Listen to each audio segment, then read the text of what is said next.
Florida State's offensive line is bad. If you have even the slightest familiarity with college football over the past few years, I'm sure you're well aware of this sentiment. Many talking heads surrounding the program never fail to mention it as a major shortcoming of the program, and many fans don't let a video go by without reminding me about it as well. And to be honest, most of these people have a point. The line is bad. Well, at some points it's been worse than bad. It's been downright pathetic. I'm not here to beat you down with negativity, but what I do want to talk about is why they are so bad and how much of it can be changed quickly under a new coaching staff. I can chase narratives about the astonishing amount of injuries on our front line or about the lack of solid recruiting up front, but I don't think that really answers the question. In scouting reports, teams don't mull over recruiting rankings and injury reports to get a picture of the other team. They go to the place that doesn't lie, the film. With the help of my good friend Adam Brown, who is a fellow writer at Tomahawk Nation and co-host of our Four Verticals series of videos, we have compiled film from the first 6 games of every sack or quarterback pressure, excluding one game that I'm sure most fans don't want to ever watch again, and have come up with enough clips to cover several videos. So I decided that this topic deserves its due diligence, and therefore needs to be split into 3 parts. The first part represents things I feel are quickly correctable with the players we currently have. These plays can be blamed on misassignments or poor communication between linemen, and represent a surprisingly high fraction of plays I gather, roughly a third of the total sacks and pressures. So, without further ado, let's jump into the film.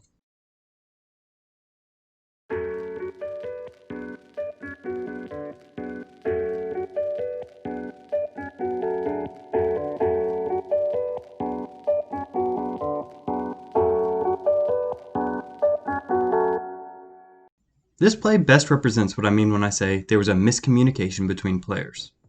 In order to understand why a sack was given up here, you have to understand a bit about pass protection. In this play, Florida State is running a half slide protection, meaning that this half of the line is going to slide towards the right to take anyone that comes to that gap. The tackle and guard on the other side are assigned a specific man to block. The problem comes with the communication between this tackle and this guard. Before the snap, this seems like it would be straightforward to block. The guard should get this man, who is covering his outside gap, and the tackle should block this defensive end. However, post-snap, both defenders slant inside.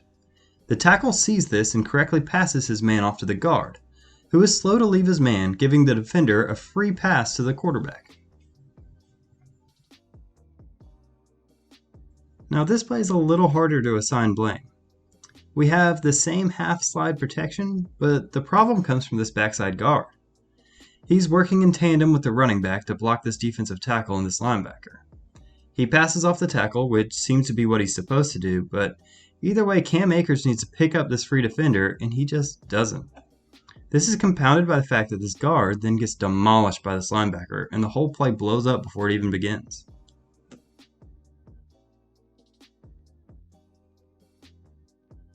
This one is actually hard to get mad at.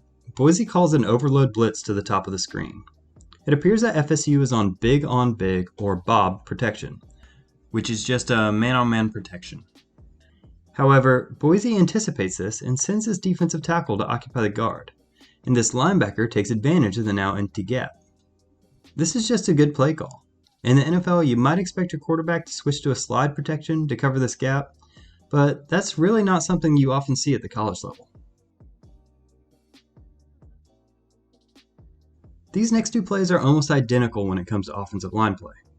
They both feature a pulling guard, which the offense does to get extra help on one side of the ball, and it can trick linebackers into thinking it's a running play.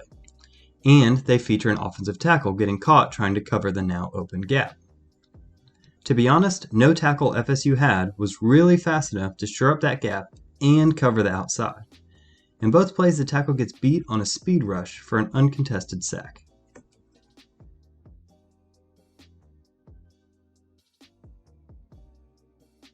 Honestly, this play is probably the hardest to look at.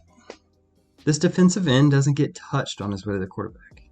It seems that the left tackle thought he was going to be picked up by either this tight end or the running back, but since both of them are running routes, it's doubtful that that's the case. So this guy gets a free sack, and the left tackle gets a play where he doesn't have to block anyone.